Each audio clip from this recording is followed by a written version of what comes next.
Olha, quando a gente fala em governo, o que geralmente vem à cabeça? Regras, processos, burocracia, não é? Mas e se o verdadeiro propósito for algo muito mais profundo? E se for sobre criar valor para todos nós, como uma coletividade?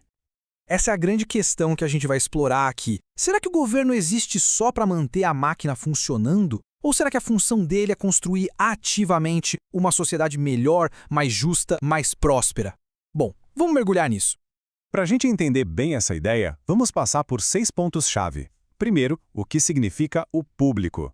Depois, o equilíbrio entre direitos e regras.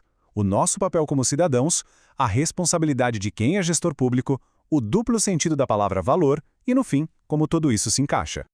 Primeiro de tudo, a gente precisa mudar um pouco a nossa perspectiva. A ideia de valor público começa com um conceito que é fundamental. Não se trata só de indivíduos separados, mas de um nós coletivo. É diferente do mercado, por exemplo. O valor de um carro é o que uma pessoa está disposta a pagar por ele. Simples.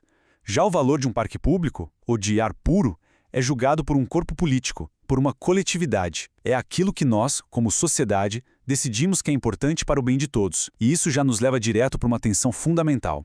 Vamos para o segundo ponto, para ver como isso funciona na prática. Em qualquer sociedade livre, existe um conflito que o governo precisa o tempo todo administrar. Pensa bem, no centro da nossa ideia de sociedade está o princípio de que cada pessoa tem o direito de decidir como quer viver e buscar a própria felicidade. A liberdade individual é sagrada. Só que, e se o desejo de uma pessoa de construir uma fábrica super barulhenta acabar com a paz de um bairro inteiro? A sociedade precisa de um jeito de dizer, olha, mesmo que isso seja bom para você e para o seu lucro, não pode, porque não é bom para o resto de nós. O governo, nesse caso, com leis de zoneamento, é esse mecanismo. Então, o ponto crucial é exatamente esse equilíbrio. O governo existe tanto para proteger os nossos direitos individuais, quanto para impor deveres coletivos. É como se fosse uma dança, sabe? E é essa dança que cria as condições de segurança e de justiça que permitem que a gente consiga conviver em sociedade. E isso nos leva diretamente ao nosso papel como cidadãos. A gente não é só espectador nesse processo, não. Nós somos, na verdade, os arquitetos. A filósofa Hannah Arendt usou essa frase que é muito poderosa. Mas o que ela quer dizer com isso? Quer dizer que ser cidadão envolve participar ativamente da decisão de como nós seremos coletivamente limitados. A gente ajuda a construir as regras que nos governam, justamente para garantir a liberdade de todo mundo. Agora, vamos virar o foco um pouquinho para as pessoas que trabalham dentro do governo. Elas têm uma responsabilidade única nesse sistema todo. O gestor público não é só um burocrata. A função dele não é só carimbar papel.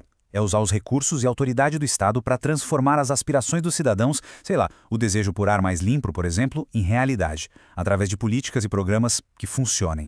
O que é mais interessante aqui é essa mudança de mentalidade. A visão antiga era toda sobre seguir regras, aderir a procedimentos, evitar errar a qualquer custo. Já a visão do valor público é sobre ser criativo, imaginar novas possibilidades e, ativamente, produzir resultados que melhorem a justiça e a prosperidade. Como disse Mark Moore, que é o criador desse conceito, isso exige uma imaginação inquieta. Não é sobre ser passivo, de jeito nenhum. É sobre uma busca ativa, constante, por maneiras de criar valor para a sociedade. Para a gente entender isso de verdade, a gente precisa olhar bem para a própria palavra valor, porque ela tem dois significados bem diferentes e que muitas vezes até entram em conflito. De um lado, a gente tem o valor no sentido mais rigoroso, o da cabeça, números, custo-benefício, desempenho que dá para medir. É sobre ter um retorno concreto e objetivo para os recursos públicos. Do outro lado, tem um valor no sentido aspiracional, o do coração. Nossas esperanças, nossos ideais de uma sociedade justa, aquelas coisas que dão sentido à vida. E é aqui que está a sacada genial do conceito de valor público. A grande força dele é que ele não escolhe um lado. Pelo contrário, ele força essas duas ideias a conversarem. Ele obriga a gente a conectar aquelas aspirações mais altas, sabe? Nossos sonhos de sociedade com a realidade bem prática, aquela que dá para medir. E isso nos traz a nossa conclusão. O desafio final do gestor público e, na verdade, de todos nós como cidadãos. A tarefa essencial é justamente essa: construir uma ponte. É ligar o mundo dos nossos ideais e esperanças, o mundo dos corações, com o mundo dos resultados concretos e mensuráveis, o mundo das cabeças. O processo seria mais ou menos assim. Primeiro, entender o que a sociedade realmente quer, o que ela aspira. Depois, usar os recursos de forma criativa para agir e tentar alcançar esses objetivos. Em seguida, medir de forma rigorosa se essas ações estão de fato fazendo a diferença. O objetivo final é garantir que os valores que a gente tanto preza apareçam nas condições reais em que vivemos. E assim, toda essa análise nos deixa com essa pergunta final. Como é que a gente sabe quando o governo está de fato criando valor e não só seguindo regras?